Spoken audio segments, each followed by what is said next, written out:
Buenos días, estimados estudiantes. Tomen asiento y por favor apaguen sus teléfonos. Hoy iniciamos una de las unidades más críticas de toda su formación profesional.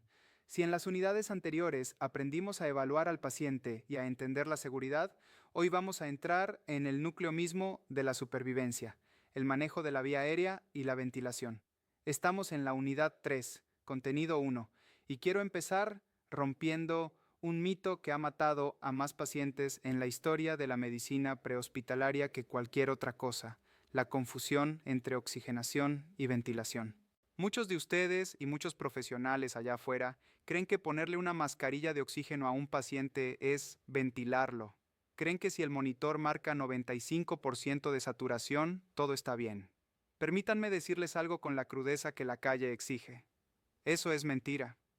Un paciente puede tener 100% de saturación de oxígeno y estar muriendo de acidosis respiratoria frente a sus ojos porque no está ventilando. Para entender esto, tenemos que volver a la física básica, a la mecánica de fluidos que ocurre en nuestro pecho cada segundo. La ventilación es un proceso mecánico. Es el movimiento físico de aire entrando y saliendo de los pulmones. Es volumen y frecuencia. Imaginen un fuelle avivando una chimenea en una casa de campo en el Cajas. Ustedes abren y cierran el fuelle. Eso es ventilar. Si el fuelle está roto, o si ustedes lo mueven muy lento, el aire no entra ni sale, y el fuego se apaga, aunque haya mucho oxígeno en la habitación. En el cuerpo humano, la ventilación se encarga de dos cosas: meter aire fresco y, crucialmente, sacar el dióxido de carbono, CO2. Por otro lado, la oxigenación es un proceso químico y fisiológico. Es el paso de las moléculas de oxígeno desde los alvéolos hacia la sangre para unirse a la hemoglobina. Ustedes pueden oxigenar a un paciente sin ventilación efectiva por un tiempo breve, usando lo que llamamos oxigenación apneica, pero eventualmente, si no sacan el CO2, el paciente muere por acidosis. Déjenme ponerles un ejemplo muy quiteño. Imaginen que están en un bus lleno en hora pico, en la Marín, con las ventanas cerradas. Hay aire adentro, sí, pero si nadie abre las ventanas y el bus sigue lleno, el aire se vicia, se llena de CO2. La gente empieza a marearse. No es que falte oxígeno afuera, es que no hay recambio de aire. Eso es falla ventilatoria. Ahora imaginen al paciente con una sobredosis de opioides o alcohol, tirado en una vereda. Su cerebro se olvidó de respirar. Su pecho no se mueve. Si ustedes le ponen una cánula nasal con oxígeno, ¿están ayudando? No. El oxígeno se queda en la nariz. No llega a los pulmones porque no hay bomba que lo mueva. Ese paciente no necesita oxígeno pasivo, necesita que ustedes sean su bomba, necesita ventilación asistida con presión positiva. Entender esta diferencia es vital porque define su tratamiento. Si el problema es de oxigenación, como en una neumonía o un edema pulmonar en la altura, el paciente respira, pero sus alvéolos están llenos de líquido. Ahí sí, le damos oxígeno suplementario para aumentar la presión y forzar la entrada del gas. Pero si el problema es de ventilación, como en un trauma cráneoencefálico, una intoxicación o un agotamiento por asma, el paciente no mueve el aire. Ahí, su mano con el dispositivo bolsa válvula mascarilla, el BVM o AMBU, es lo único que lo mantiene vivo.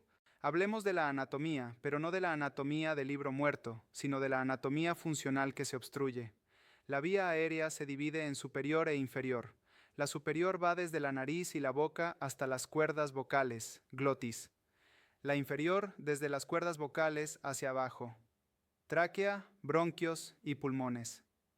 ¿Dónde ocurren la mayoría de los problemas que matan rápido en la calle? En la vía aérea superior. Y el asesino número 1 no es un pedazo de carne ni un cuerpo extraño, es la propia lengua del paciente. Así, cuando una persona pierde el conocimiento, digamos un joven que bebió demasiado en la zona rosa y se quedó dormido boca arriba, o un motociclista que se golpeó la cabeza y está inconsciente, el tono muscular desaparece. La lengua es un músculo. Por gravedad, cae hacia atrás y sella la faringe contra la pared posterior. Es como si una compuerta se cerrara. El paciente intenta respirar y suena como una cafetera vieja o un ronquido profundo. Ese sonido, el ronquido, Es el sonido de la muerte acercándose. Significa obstrucción parcial por la lengua. Aquí es donde entra la destreza manual del tecnólogo. No necesitan un equipo de $1000 para solucionar esto. Necesitan sus manos. Tenemos 2 maniobras manuales básicas que deben dominar como si fuera su propio nombre: la inclinación de cabeza, elevación del mentón y la tracción mandibular. La inclinación de cabeza, elevación del mentón es la maniobra estándar para pacientes no traumáticos. Ponen una mano en la frente y 2 dedos en el mentón óseo, no en la parte blanda porque lo ahogan más, y llevan la cabeza hacia atrás. Esto estira las estructuras del cuello y levanta la lengua. Es mecánica simple. Imaginen una manguera doblada. Si la estiran, el agua fluye. Pero, y este es un pero gigante en Ecuador, por nuestra alta tasa de accidentes de tránsito, si sospechan trauma cervical, si el paciente se cayó de un andamio o chocó en moto, prohibido hiperextender el cuello. Si lo hacen, pueden seccionar la médula espinal y dejarlo tetrapléjico. En esos casos, usamos la tracción mandibular. Se colocan en la cabecera del paciente, ponen sus dedos detrás del ángulo de la mandíbula y empujan la mandíbula hacia arriba y adelante sin mover el cuello. Es una maniobra que requiere fuerza y práctica. Al desplazar la mandíbula hacia adelante, la lengua, que está pegada a ella, también se mueve y despeja la vía aérea. Si el paciente deja de roncar y empieza a respirar en silencio, felicidades, acaban de salvarle la vida con sus manos. Ahora, profundicemos en la evaluación. ¿Cómo sé si la vía aérea está permeable, amenazada u obstruida? No necesito un tomógrafo, necesito mis sentidos. Miren, escuchen y sientan. Si el paciente les habla y les dice, ayúdenme, me duele todo, esa es la mejor noticia que pueden recibir. Significa que el aire pasa por las cuerdas vocales, que su cerebro está perfundido y que la vía aérea está permeable en ese momento. Pero cuidado, en ese momento es la clave. Si el paciente tiene quemaduras en la cara o inhaló humo en un incendio, esa vía aérea permeable se va a cerrar en minutos por el edema, la hinchazón. Eso es una vía aérea amenazada. Si el paciente no responde, miren el pecho. ¿Se mueve?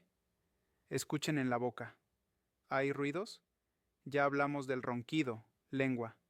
Pero hay otros ruidos. El gorgoteo, como hacer gárgaras, significa líquido, sangre, vómito o secreciones. La solución no es intubar todavía, es succionar. Tienen que limpiar la casa antes de invitar a nadie a pasar. Si escuchan estridor, un sonido agudo al inspirar, como una foca, eso es obstrucción alta, laringe o cuerdas vocales cerrándose, típico de la anafilaxia, alergia grave, o de un cuerpo extraño. Si escuchan sibilancias, como un silbido al exhalar, eso es abajo, en los bronquios, típico del asma. Cada ruido es un diagnóstico. El silencio, sin embargo, es el peor de todos. Un tórax que no se mueve y una boca que no hace ruido en un paciente inconsciente es una obstrucción total o un paro respiratorio. Ahí es donde sus manos entran en acción. Hablemos de los dispositivos básicos que nos ayudan a mantener lo que nuestras manos lograron: las cánulas orofaríngeas, Guedel, y nasofaríngeas. La cánula orofaríngea es ese plástico curvo rígido.